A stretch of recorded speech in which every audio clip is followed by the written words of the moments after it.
uliwe. Kristo Yesu amekuita, amekuchagua, amekununua kwa damu yake ya thamani ili uwe chombo chake, uweze kuitenda kazi yake pasipo kikwazo wala kizuizi kiwaye chote.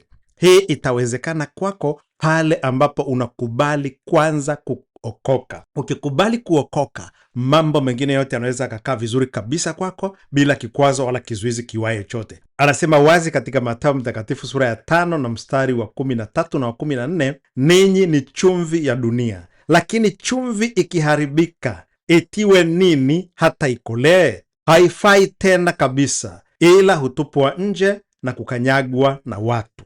Mstari wa 14 ambao ni wa muhimu sana, ninyi ni nuru ya ulimwengu. Mji hauwezi kusitirika ukiwa gizani. Naomba unisikilize kwa kina na kwa mapana sana ninapokwenda kukupa tafsiri hii. Kristo Yesu alipokuwa anazungumza habari ya neno chumvi, chumvi ni kitu cha thamani ndogo sana.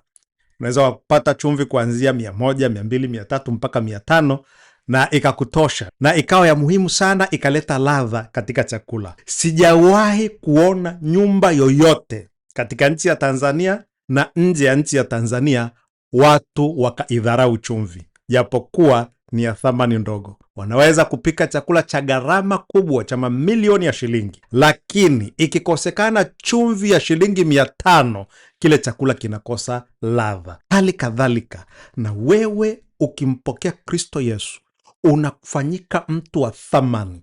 Utaheshimika, utakubaliwa na utahitajika mahali popote utakapokwenda, utapata kibali. Tukiangalia mfano wa pili, anazungumza habari ya nuru. Mji hauwezi kusitirika pasipo nuru. Maana yake ni nini? Kwamba mji ili uwe na furaha, uwe na changamko, ukae vizuri, unahitaji nuru. Sasa wewe, Biblia inasema uliyempokea Kristo Yesu, ukakubali kutenda mapenzi ya Kristo Yesu, unafanyika kuwa nuru. Maana yake nini? Utakuwa msaada kwa wengi, utawasaidia wengi, na wengi watamjua Kristo Yesu, na wengi watafanikiwa katika maisha yao ya kiroho na ya kiafya na ya kiuchumi hali kadhalika. Hii itatokea kwako kama umekubali kuokoka.